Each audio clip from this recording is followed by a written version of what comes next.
This is a 2016 Arctic Cat ZR800. I'm going to show you how to replace the hand warmers underneath these grips. So first is to get this grip off without damaging it.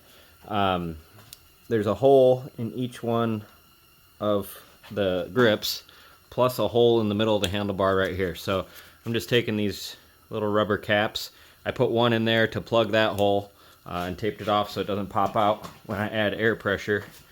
Now, I've already done this side. I'm going to replace this side now. So I'm going to take this, stick it in that hole in the end of the grip, and then I'm going to tape that on there.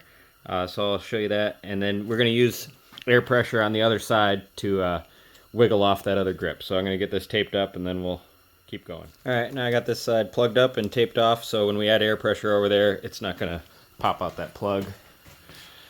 So next I'll take an air gun or heat gun and heat up this grip to get it as soft as possible, so it makes it easier when we add air pressure to pull that off of there. Alright, now I got the grip pretty warm. I'm going to just add air pressure to this side.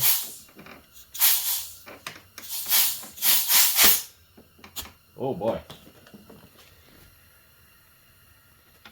Alright, I actually had this side wanted to pop off as soon as I had air pressure, since I just had that side off. So I tried to tape it up to seal it up as much as I could, and it still was pressurizing, so I added these zip ties to keep it from expanding over there. So now I got this one started. Let's see if I can get it the rest of the way off here.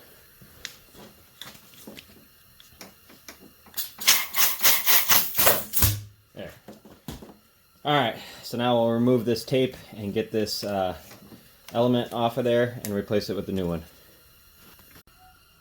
Alright, now I got all the electrical tape off of there. To get to the connector, you have to open up this control. I usually, to make sure I get everything right in the back in the same spot, you see where the slit is on this. I'll put just a tiny little divot in the handlebar. And now I have a little punch mark to tell exactly where this lines up with when I put it back together. But go ahead and open that up. It is a T15. Just 4 screws right here. Open that up, now you can get to the connector, and then I'll take a heat gun, heat this up, and peel off the element, and then have to scrape up off of all the old junk with a razor blade real quick before we put on the new one. There's a spring clip at the bottom of the pin for the throttle here. This is just, it's hard to see, but you just have to pry that off gently, because it can be reused if you pry it off gently. You can see it's kind of like a speed washer or a speed nut, but it just fits into a little groove on there. Let me pull that all the way out and show you.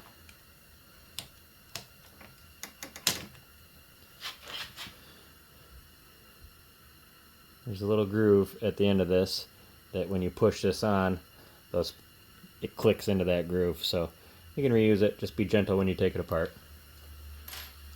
Alright, then once you have this off, there's a little roll pin inside of there.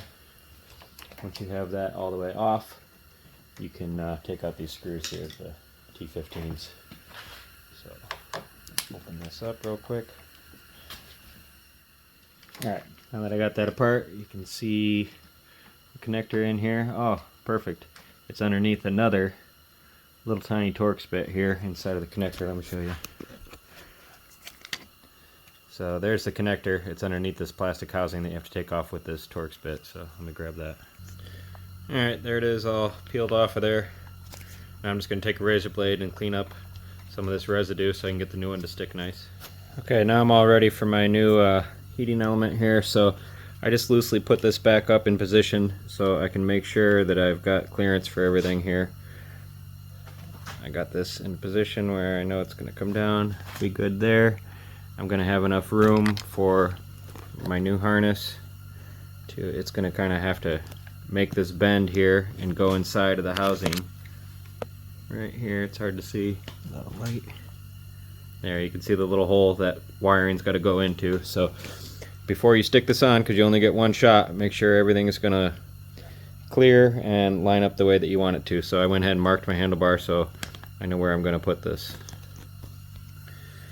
Alright, I've got this started on here, the adhesives off, or the stickers off on the back, so I'm just starting right down the middle, got everything lined up, trying to get this pressed on as smooth as possible, and then I'm going to go ahead and form these around nice and tight to the bar. Same thing on this side, nice and tight. You don't want any of this sticking up or having a big wrinkle in it when you're trying to get on that new grip. So start from the middle. Now I'm going to kind of work this, make sure it's nice and even.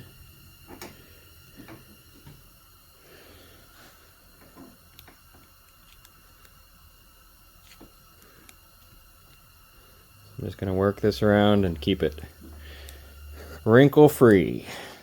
Alright, I put just a little bit of tape on a couple spots where I want to make sure the grip doesn't grab it as it's sliding on there. But that looks pretty good. Now I'm going to put this housing back together, and then I'll go ahead and slide the grip on. Alright, got everything back together here.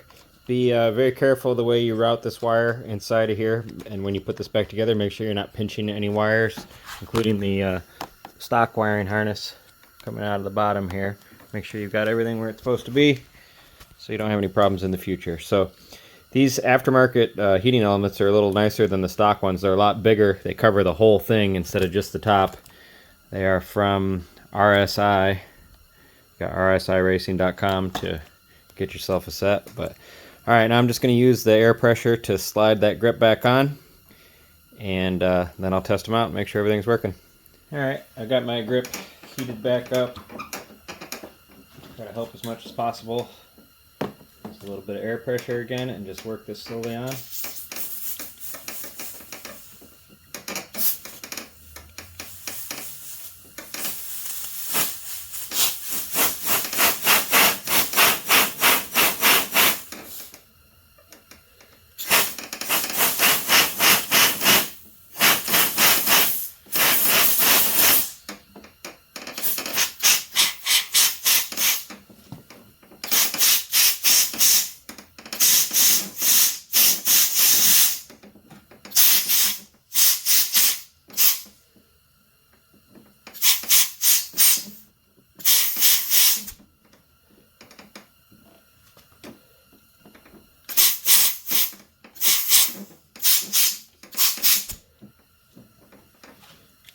There we go.